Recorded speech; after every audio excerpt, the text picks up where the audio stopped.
نحمده ونصلي على رسوله الكريم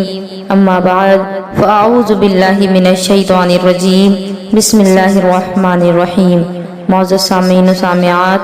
السلام علیکم ورحمۃ اللہ وبرکاتہ۔ واشنگ مشین میں کپڑے دھونے کو لے کر بہت سے سوالات آئے، جس کی وجہ سے مجھے یہ ضروری محسوس ہوا کہ اس کے متعلق کوئی بیان لایا جائے، کیونکہ آج کل عام طور پر اکثر گھروں میں واشنگ مشین پائے جاتے ہیں، جس کی وجہ سے خواتین اکثر کپڑے واشنگ مشین میں دھوتی ہیں، مگر انہیں یہ معلوم نہیں ہوتا کہ واشنگ مشین میں اگر پاک اور ناپاک کپڑے ساتھ دھل دیے جائیں تو اس سے کیا ہوگا۔ انہی چیزوں کے متعلق میں چند ضروری مسائل آج آپ سے بیان کروں گی کہ واشنگ مشین میں اگر پاک کپڑے دھوئے جائیں تو اس کا کیا حکم ہے، اور ناپاک کپڑے دھوئے جائیں تو اس کا کیا حکم ہے، اور پاک اور ناپاک دونوں کو ایک ساتھ ملا کر دھویا جائے تو اس کا کیا حکم ہے۔ سب سے پہلے تو یہ جان لے کہ نجاست دو طرح کی ہوتی ہے، ایک ایسی نجاست جو نظر آتی ہے اور ایک ایسی نجاست جو نظر نہیں آتی۔ جو نجاست نظر آتی ہے جیسے پاخانہ، خون، گوبر وغیرہ،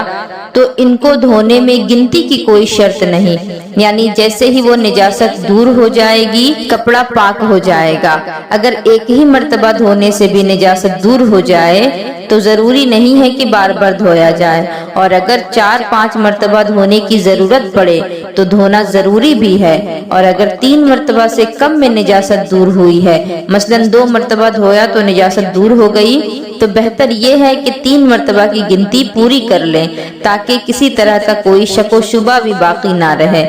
اور رہی بات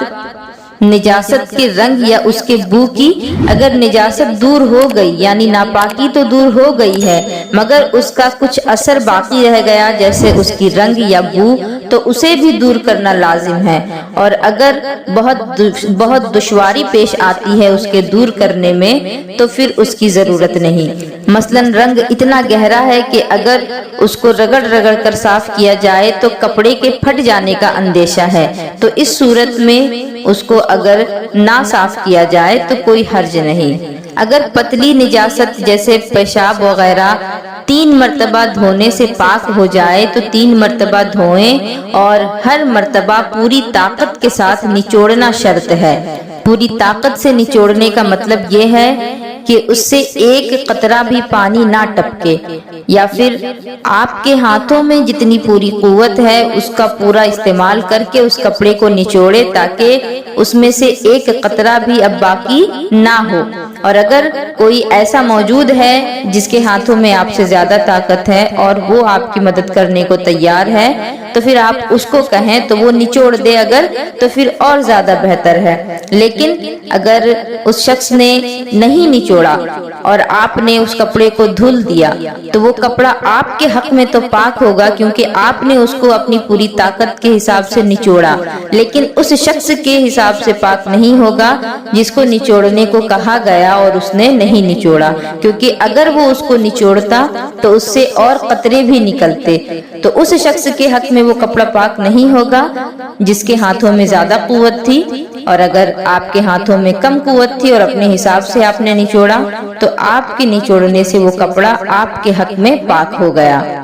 آج کل عام طور پر سبھی کے گھروں میں پانی کے نل وغیرہ بھی پائے جاتے ہیں۔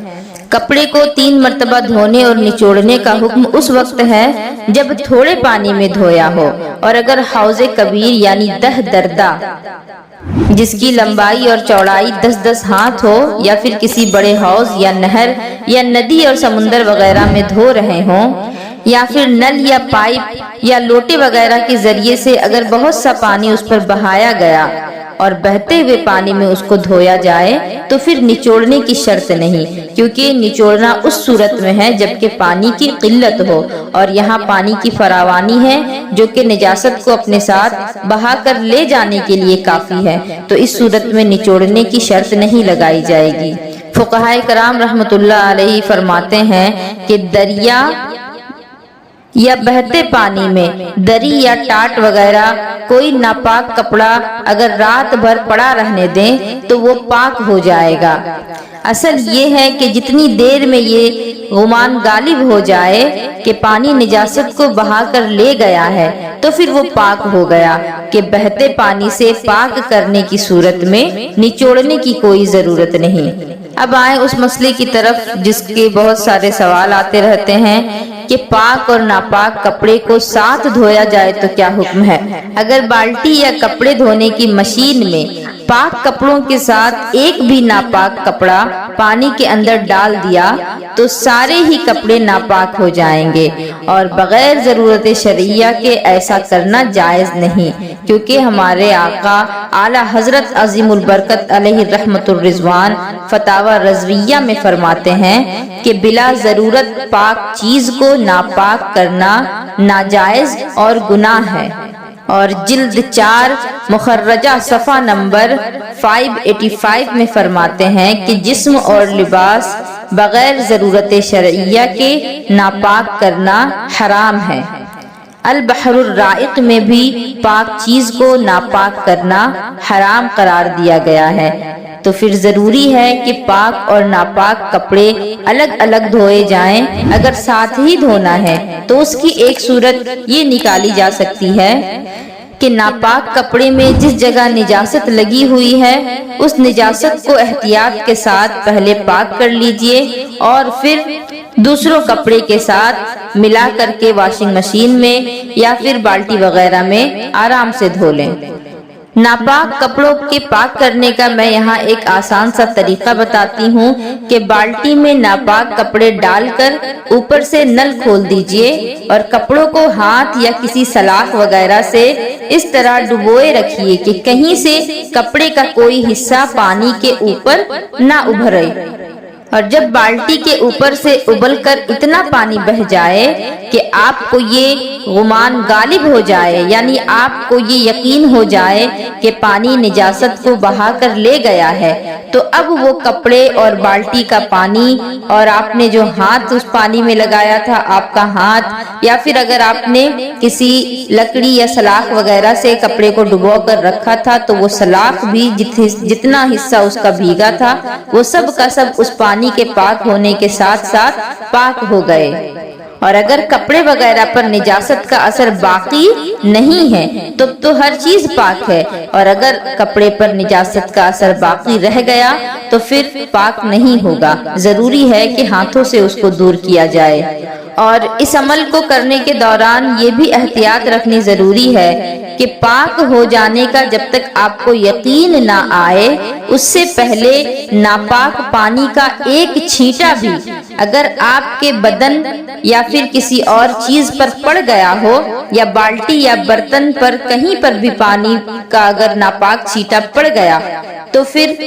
جب تک اس کو دور نہیں کیا جائے گا تب تک کہ وہ چیز پاک نہیں ہوگی۔ اب اگر آپ کے ہاتھوں میں پانی کا ناپاک ایک قطرہ بھی پڑا ہو تو آپ کے ہاتھوں کو بھی دھونا ضروری ہے، اگر بالٹی کے اوپری حصے پر پڑا ہو تو اس کو بھی دھونا ضروری ہے، اور اگر کپڑا اوپر باہر نکل آیا ہو جو کہ دھلنے سے رہ گیا ہو تو اس کو بھی جب تک دھو کر پاک نہیں کریں گے تب تک دوسرے کپڑوں میں یا دوسری چیزوں میں یا دوسرے پانی میں اس کو اگر ملا دیں گے تو سب کا سب ناپاک ہو جائے گا۔ تو سب سے آسان طریقہ یہ ہوگا کہ سب سے پہلے جس جگہ پر نجاست لگی ہے اس کو اچھے سے دھو کر صاف کر لیں، اور اس کے بعد آپ کپڑے کو آرام سے دھوئیں تاکہ اگر چھینٹا آپ کے کپڑوں یا بدن پر پڑ بھی جائے تو نہ آپ ناپاک ہوں، نہ آپ کے کپڑے ناپاک ہوں، اور نہ ہی کوئی دوسری چیز ناپاک ہو۔ اب رہا سوال واشنگ مشین میں کپڑے پاک کرنے کا، تو واشنگ مشین میں کپڑے ڈال کر پہلے پانی بھر لیجئے اور کپڑوں کو ہاتھ وغیرہ سے پانی میں دبائے رکھیے تاکہ کوئی حصہ ابھر کر اوپر نہ آ جائے جیسا کہ بالٹی میں کیا گیا تھا، اور پانی کا نل کھول دیں اور پانی لگاتار بہنے دیں، اور نیچے کا جو سوراخ جس سے پانی نکلتا ہے اس کو بھی کھول دے تاکہ اوپر سے پانی آئے اور گندا پانی ناپاک پانی نیچے سے بہتا چلا جائے۔ اس عمل کو اتنی دیر تک کریں کہ آپ کو یقین آ جائے کہ نجاست اور ناپاکی جو ہے وہ کپڑوں اور مشین سے باہر ہوتے ہوئے نکل گئی ہے۔ تو اس صورت میں آپ کی مشین بھی پاک ہو گئی، آپ کا کپڑا بھی پاک ہو گیا، اور مشین میں جو پانی بچا ہوا ہے وہ بھی پاک ہو گیا، جبکہ آپ کو یہ یقین ہو جائے کہ ناپاکی بہہ چکی ہے۔ اور اگر آپ کو ذرا سا بھی شک ہے تو اس شک کو دور کرنا ضروری ہے۔ اوپر جو پاکی کا طریقہ میں نے بتایا وہ تو اس صورت میں تھا جب کہ آپ بالٹی میں کپڑے دھوئیں یا پھر واشنگ مشین میں دھوئیں، اور اگر آپ نل کے نیچے کپڑے رکھ کر دھو رہے ہیں، مثلاً کوئی رومال آپ کا ناپاک ہو گیا تو آپ نے نل کھول دیا، بیسن میں رومال کو رکھ دیا اور پانی اس پر بہانا شروع کیا۔ اب پانی اتنی دیر تک اس پر بہاتے رہیں کہ آپ کو یقین ہو جائے کہ پانی نجاست کو بہا کر لے گیا ہے، تو پھر وہ رومال آپ کا پاک ہو جائے گا، آپ کا بیسن بھی پاک ہو جائے گا اور کوئی بھی چیز ناپاک نہیں رہے گی۔ اور اگر بڑا کپڑا یا اس کا ناپاک حصہ بھی اگر آپ پاک کرنا چاہیں تو اسی طریقے سے پانی کا نل کھول لیں اور اس کے نیچے اس کپڑے کو رکھ کر کے پانی بہائیں تاکہ وہ نجاست بہہ جائے، اور اگر نجاست گاڑی ہے تو پھر ہاتھوں سے بھی اس کو دور کرنا ضروری ہوگا۔ اور ساتھ ہی ساتھ یہ احتیاط بھی رکھنا ہے کہ ناپاک پانی کے چھینٹے آپ کے کپڑے اور بدن اور کسی طرف بھی نہ پڑیں، اور اگر پڑ جاتے ہیں تو ان کو بھی پانی سے پاک کرنا ضروری ہے۔ آج کل اکثر گھروں میں کارپیٹ وغیرہ بھی زمین پر بچھے ہوتے ہیں، اور گھروں میں بچے ہونے کی وجہ سے ان کارپیٹ وغیرہ میں بچے پیشاب بھی کر دیا کرتے ہیں۔ تو اس صورت میں کارپیٹ کو کس طریقے سے پاک کیا جائے گا؟ اس کا آسان طریقہ یہ ہے کہ کارپیٹ کا جو ناپاک حصہ ہے ایک بار دھو کر کے اس کو لٹکا دیجئے، کیونکہ اس کو نچوڑنے کی طاقت تو کسی کے اندر بھی نہیں ہوگی۔ اب یہاں تک کہ اس کو لٹکا کر چھوڑے جب تک کہ پانی ٹپکنا بند نہ ہو جائے، اور پھر دوبارہ اس کو لٹکائیں اس پر پانی ڈال کر، اور اس وقت تک لٹکا چھوڑ دے جب تک کہ پانی ٹپکنا بند نہ ہو جائے۔ پھر تیسری مرتبہ بھی اس پر پانی ڈال کر اس کو دھوئیں اور پھر اس کو لٹکا دے تاکہ اس سے پانی ٹپکنا بند نہ ہو جائے، اور تیسری مرتبہ کرنے کے بعد وہ پاک ہو گیا۔ چٹائی، چمڑے کی چپل اور مٹی کے برتن وغیرہ جن چیزوں میں پتلی نجاست جذب ہو جاتی ہے، کیونکہ چٹائی میں اگر آپ پانی ڈال دیں یا کوئی بچہ پیشاب کر دے تو وہ چٹائی کے ریشوں میں چلی جاتی ہے، اسی طرح چمڑے کے چپل اور مٹی کے برتن میں بھی یہ صلاحیت ہوتی ہے کہ وہ پتلی چیز کو، بہنے والی چیز کو اپنے اندر جذب کر لیتا ہے۔ تو ان کو بھی اسی طریقے سے پاک کیجئے جس طریقے سے کارپیٹ کو پاک کیا جائے گا۔ کچھ کپڑے بہت نازک قسم کے ہوتے ہیں کہ جن کو اگر طاقت سے نچوڑا جائے تو وہ پھٹ جاتے ہیں، تو اگر کپڑوں کے پھٹ جانے کا اندیشہ ہو وہ بھی اسی طرح سے پاک کیے جائیں گے۔ اور اگر ناپاک کارپیٹ یا کپڑا وغیرہ بہتے پانی میں، مثلاً دریا یا نہر یا پائپ وغیرہ کے نیچے رکھ دیا گیا اور اتنی دیر تک چھوڑ دیں کہ آپ کو یہ یقین ہو جائے کہ پانی نجاست کو بہا کر لے گیا ہے، تب تو وہ پاک ہو جائے گا۔ کارپیٹ پر بچہ پیشاب کر دے تو اس جگہ پر پانی کے چھینٹے مار دینے سے وہ پاک نہیں ہوتا۔ اور یہ بات بھی یاد رکھیں کہ بچہ 1 دن کا ہو یا 1 سال کا ہو، اب چاہے وہ بچہ ہو یا بچی، یعنی لڑکا ہو یا لڑکی، اس کا پیشاب ناپاک ہی ہے۔ کچھ لوگوں کا یہ ماننا ہے ہمارے معاشرے میں کہ جو بچے دودھ پی رہے ہوتے ہیں ان کا پیشاب ناپاک نہیں ہوتا، تو یہ بالکل غلط فہمی پھیلی ہوئی ہے، اس کو دور کرنا بہت ضروری ہے۔ بچہ 1 دن کا ہو، 1 منٹ کا ہو، 1 سال کا ہو، چاہے کئی سالوں کا ہو، بچے کا پیشاب ناپاک ہے، لڑکا ہو یا لڑکی، اور ہر انسان کا پیشاب ناپاک ہے۔ تو جس طرح سے باقیوں کے پیشاب کا حکم ہے اسی طرح سے بچوں کے پیشاب کا بھی حکم ہے۔ اگر کپڑے کا کوئی حصہ ناپاک ہو گیا اور یہ یاد نہیں کہ وہ کون سی جگہ ہے تو بہتر یہ ہے کہ پورا کپڑا ہی دھو ڈالیں، یعنی جب بالکل یہ آپ کو معلوم نہ ہو کہ کس حصے پر نجاست لگی تھی، اور اگر معلوم ہے جیسے آستین پر لگی تھی یا دامن پر لگی تھی یا پھر اس کے علاوہ کسی بھی حصے پر لگی اور آپ کو یاد ہے کہ کس حصے پر لگی تھی، تو آستین پر نجاست کا لگنا اگر آپ کو معلوم ہے تو پوری آستین دھو ڈالیں اور دونوں ہاتھوں کی دونوں آستینیں دھو ڈالیں، کیونکہ آپ کو یہ معلوم نہیں کہ کس آستین پر نجاست لگی ہے، بس آپ کو یہ معلوم ہے کہ آستین پر نجاست لگی ہے، اسی لیے پوری آستین کا دھونا ضروری ہوگا۔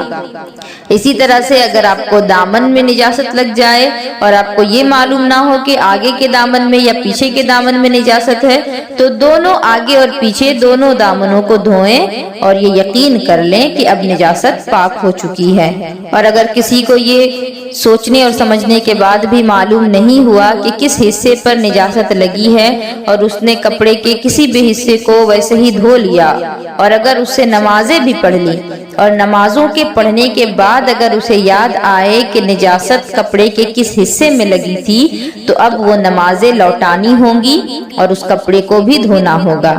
منی والے کپڑوں کو کس طرح پاک کیا جائے؟ منی کپڑے میں لگ کر خشک ہو گئی تو صرف مل کر جھاڑنے اور صاف کرنے سے کپڑا پاک ہو جائے گا، اگرچہ ملنے کے بعد اس کا اثر کپڑے سے چلا جائے۔ اس مسئلے میں عورت، مرد، انسان، جانور، تندرست، مریض، سب کا یہی حکم ہے۔ بدن میں اگر منی لگ جائے تو بھی اسی طرح سے پاک کریں، پاک ہو جائے گی، اور اگر آپ پانی کا استعمال کرتے ہیں تو یہ اور اچھی بات ہے۔ جس کپڑے پر منی لگی تھی اور جس کو رگڑ کر صاف کر لیا تھا،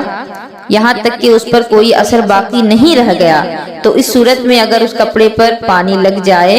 تو وہ کپڑا ناپاک نہیں ہوگا، کیونکہ اس کا پورا اثر جا چکا ہے۔ معزز سامعین و سامعات، مجھے امید ہے کہ آپ لوگوں کو یہ باتیں کارآمد محسوس ہوئی ہوں گی، اور میری گزارش ہے کہ آپ لوگوں کو اگر یہ بات اچھی لگے تو پھر آپ اس پیغام کو اپنے بھائی بہنوں تک بھی پہنچائیں، باقی مسلمانوں تک بھی پہنچائیں، تاکہ جو بھی اس طرح کے مسائل میں دوچار ہیں ان کو بھی ان مسائل کا حل سمجھ میں آ جائے اور وہ آگے سے احتیاط کریں۔ وآخر الدعوانا ان الحمد للہ رب العالمین وما علینا الا البلاغ۔ السلام علیکم ورحمۃ اللہ وبرکاتہ۔